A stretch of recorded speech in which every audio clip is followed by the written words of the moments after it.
E para você que está aí, a pergunta valendo R$ 500 mil. O que é usado para combater o medo? A. Fé.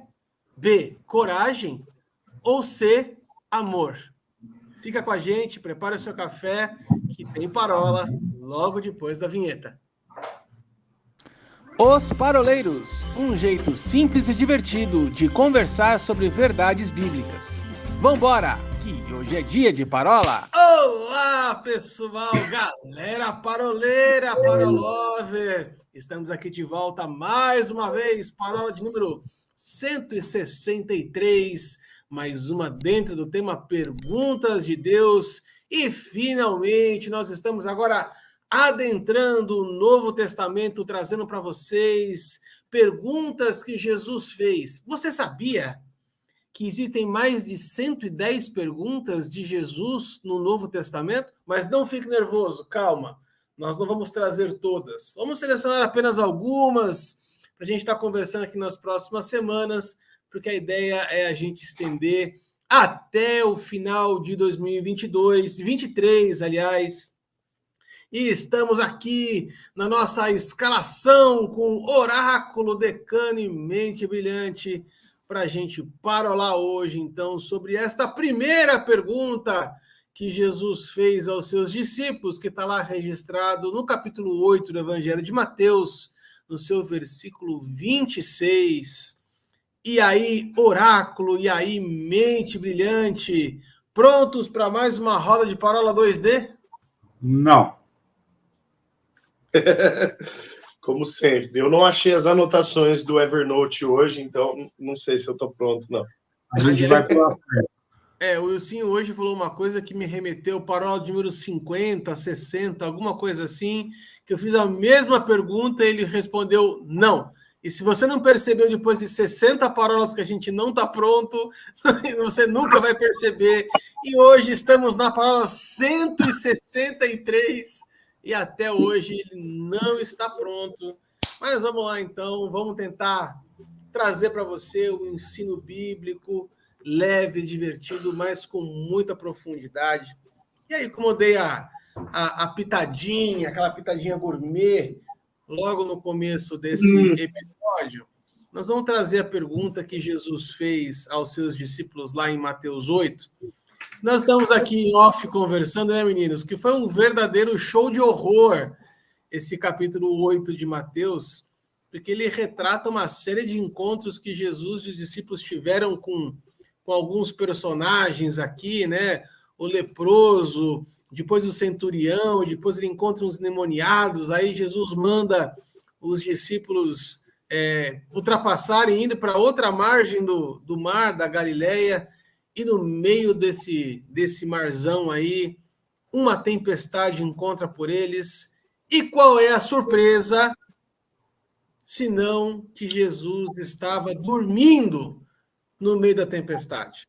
E aí a pergunta que a gente pode dar o pontapé inicial aqui, grandemente brilhante, é: quando a gente está no apuro, Jesus está dormindo mesmo?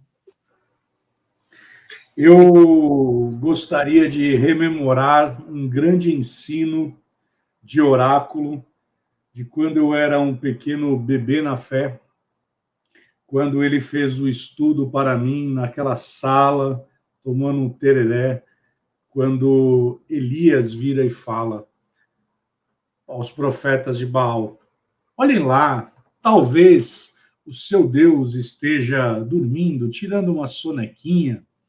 Olha lá, talvez ele esteja... E aí no original, isso quem me mostrou foi o Paulinho, no original diz, ele está no banheiro fazendo as suas necessidades. E aí eu me lembro do Paulinho explicando esse texto para mim, e a gente se segurando para não dar risada, porque, na verdade, os profetas de Baal estavam clamando, gritando, fazendo a dança da chuva, né? E ali, ele literalmente, o profeta de Baal não tem a manifestação do seu Baal, né? Mas quando... Era a dança do fogo, aquela, dança do fogo. Dança do fogo. Mas quando o profeta Elias, ele se levanta, ele limpa o altar, ele consagra o altar, ele coloca uma lenha, e aonde já se viu pôr fogo numa lenha molhada, né? E ali nós vemos que, de fato, o nosso Deus, ele não dorme, não dormita, né? E aí eu trago, então, para esse texto que você trouxe aqui, porque, se eu não me engano, é no livro de Lucas, vai dizer que ele estava com a sua cabeça acostada num travesseiro. E é bom lembrar, né, que não é um travesseiro igual eu e você dormimos, não é aquele, né, ortobom que você tem lá, de pena de pelicanos da Austrália. Não é esse. Não é esse. Na verdade, era um colchão de areia que fazia o equilíbrio no navio. E eu me lembrei disso, você fazendo essa pergunta, eu lembrei dessa vez que o Paulinho ele me explicou a respeito desse texto, porque, de fato, o nosso Deus ele não dorme, não dormita, né? Ele não pestaneja. Isso, para mim, nos dá um entendimento de que pode parecer que, muitas vezes, a situação adversa que nós estamos passando está passando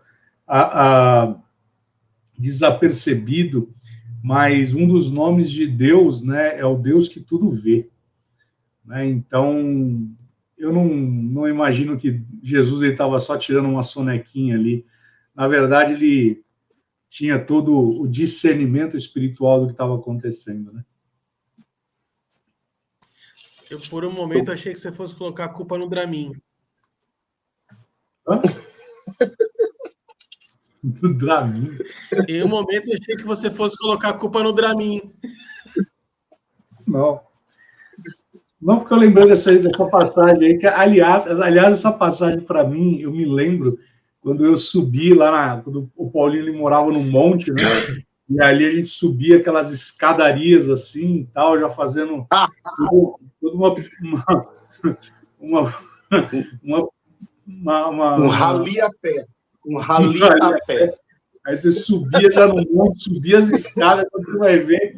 Aí ele estava lá ele me contando essa história aí que me chamou muito a atenção, porque muitas vezes a gente lê esse texto de Elias, a gente passa batido, né?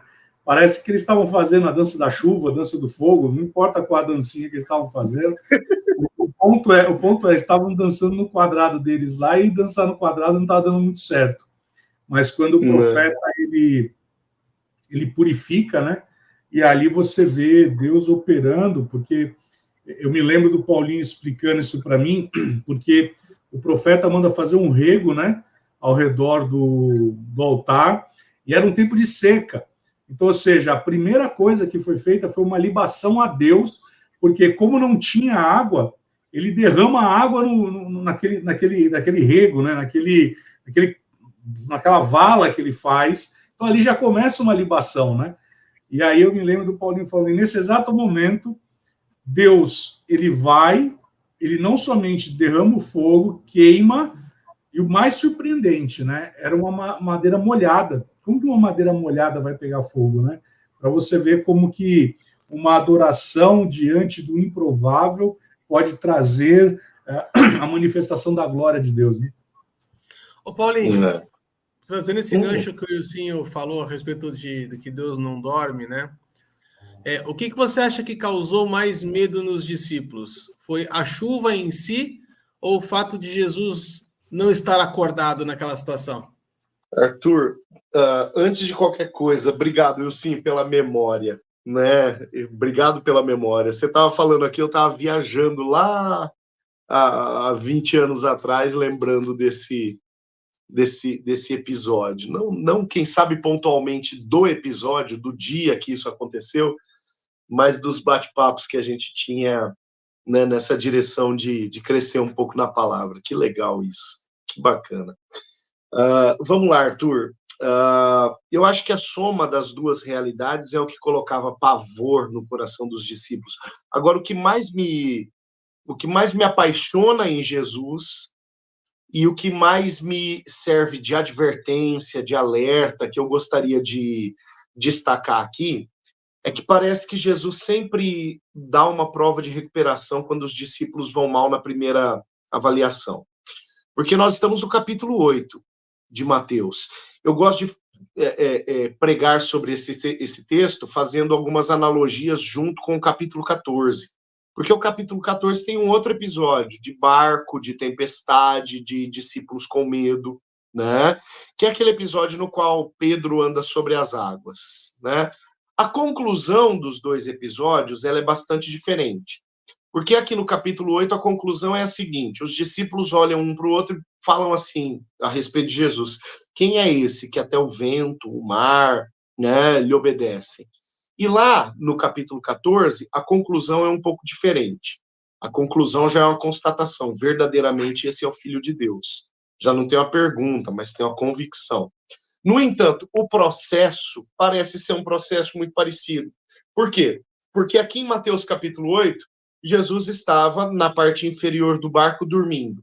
Lá no capítulo 14, Jesus não estava com eles no barco. Jesus tinha ficado no mesmo lugar onde ele tinha multiplicado o pão para o povo, né? E agora ele está vindo andando sobre as águas na terceira vigília da noite, né? Está caminhando na direção do pessoal agora, na terceira não, na quarta vigília da noite. Ele está vindo na direção do pessoal que está no barco, né? O panorama, o tempo ao redor do barco era parecido. Por um lado, em Mateus capítulo 8, né, uma tempestade que varria o barco para lá e para cá, e no barco de Mateus capítulo 14, também ondas altas, madrugada, né, e esse povo todo vivenciando uma dinâmica de medo. No capítulo de número 8, Jesus olha para os discípulos e faz a pergunta que norteia a nossa parola hoje: por que vocês estão com medo? No capítulo 14, Jesus não precisa nem fazer a pergunta, a palavra diz que eles tiveram medo e confundiram Jesus com um fantasma. Mais tarde, a palavra personaliza esse medo em Pedro, dizendo que Pedro teve medo ao olhar ao seu redor e ver as ondas bravas, o vento, a escuridão, e começou a afundar, ele que até então tinha andado sobre as águas, e Jesus chama ele de homem de pequena fé, da mesma forma que Jesus fala que esses daqui são tímidos e não colocaram a sua fé em exercício. Então, o panorama é muito parecido. E parece que esses dois elementos, Arthur, a sensação de uma situação adversa e a sensação de que Jesus não está presente é o que proporciona esse desespero nessa turma. E para mim, essa analogia, ela não é por acaso. Essa analogia, ela não é por acaso. Porque situações adversas nós vamos ter o tempo todo. Agora, como nós vamos reagir a essas situações? Nós vamos confiar no caráter de Jesus, aqui não é nas nossas sensibilidades, porque nem sempre a gente sente a presença dele. Mas o caráter dele disse que ele estaria comigo todos os dias até a consumação dos séculos.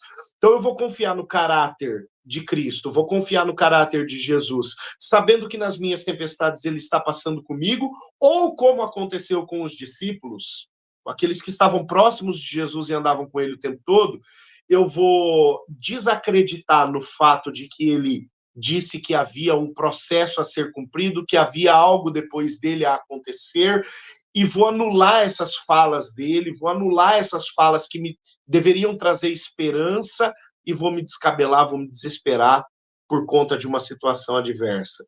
Não é à toa que essas duas ocasiões aparecem. E não é à toa que Jesus faz essa pergunta do capítulo 8 para os discípulos: por que vocês são tão medrosos? Como quem...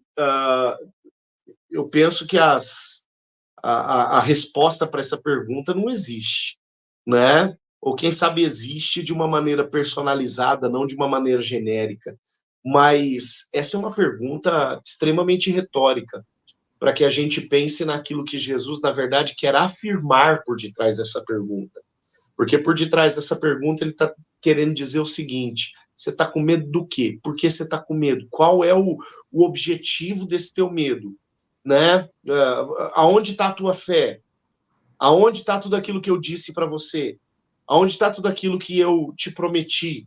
Aonde estão os propósitos que eu já revelei, que devem ser desenvolvidos pela tua vida e não podem falhar, né?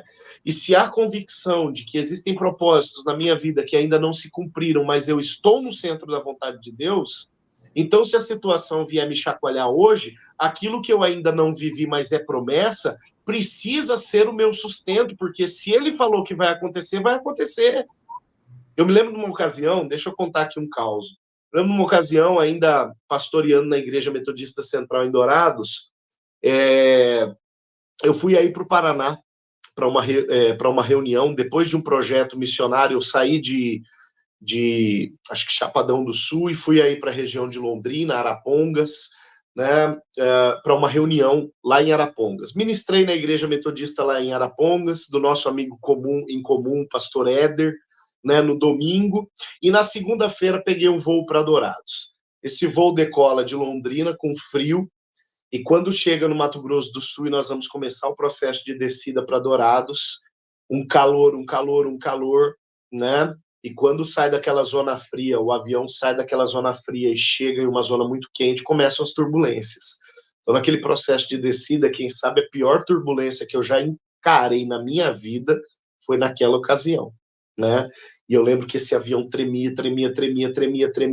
Do meu lado tinha uma moça com um bebê no colo, e ela apertava esse bebê de um tanto que eu falei para ela assim, moça, eu acho que você está apertando um pouco demais a criança. Ela falou, ai, verdade, é que eu tô com medo.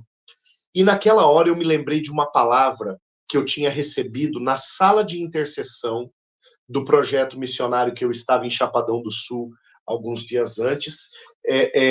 Eu me lembrei de uma palavra que eu tinha recebido. E naquele momento eu falei com a convicção tão grande para aquela moça, falei, fique tranquila que nada vai acontecer nesse avião. Ela falou, como é que você tem tanta certeza? Eu falei, porque eu recebi uma palavra do Senhor que ainda não se cumpriu, e o meu Deus não mente, né?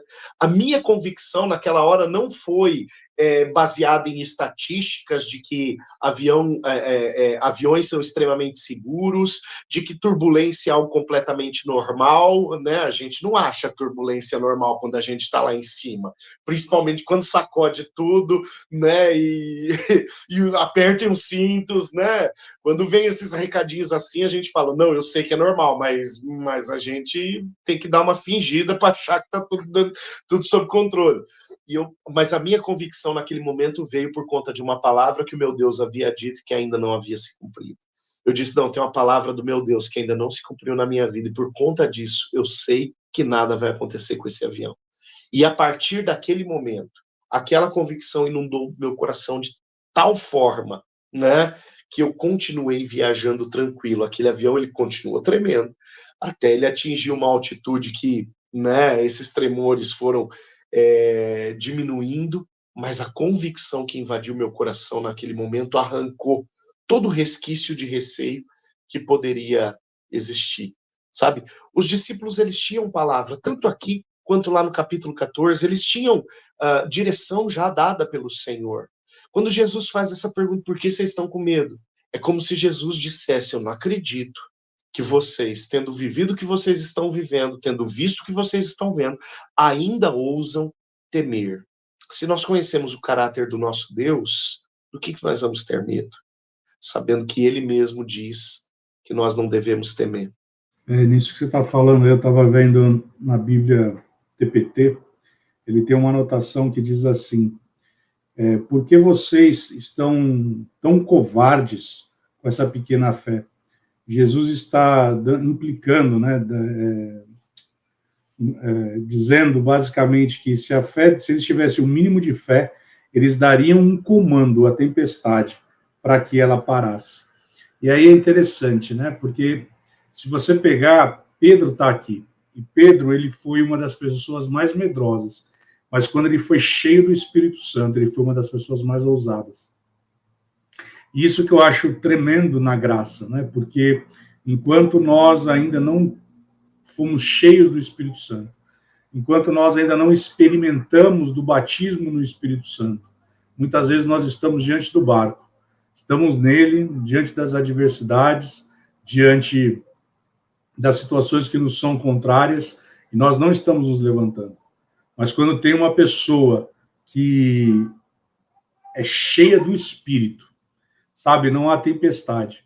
Eu estava dando aula no Rema Prisional no sábado, e uma senhorinha me deu um testemunho que tudo aquilo que eu ministrei sabe, foi como jogado por terra, porque o testemunho dela foi tão forte, porque ela simplesmente deu um testemunho onde o filho dela estava cavando um poço, e o homem que estava cavando o poço cobrava por dia, e por dia dava mais ou menos 20 mil reais, e já estava na casa dos 80 mil para furar o poço artesiano.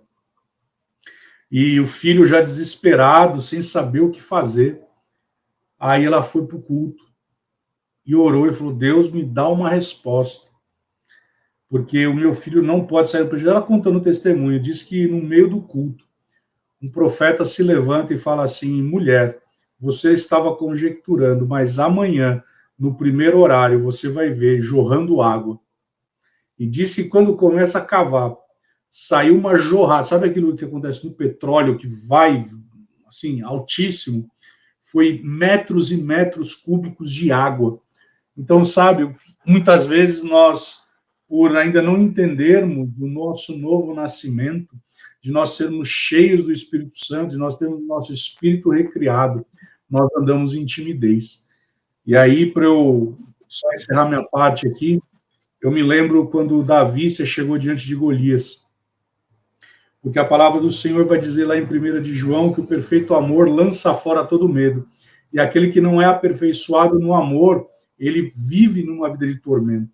E aqui nós estamos vendo os discípulos, eles vivendo uma vida de tormento, porque eles ainda não conheciam o amor na sua plenitude, como diz lá em Romanos capítulo 5, verso 5.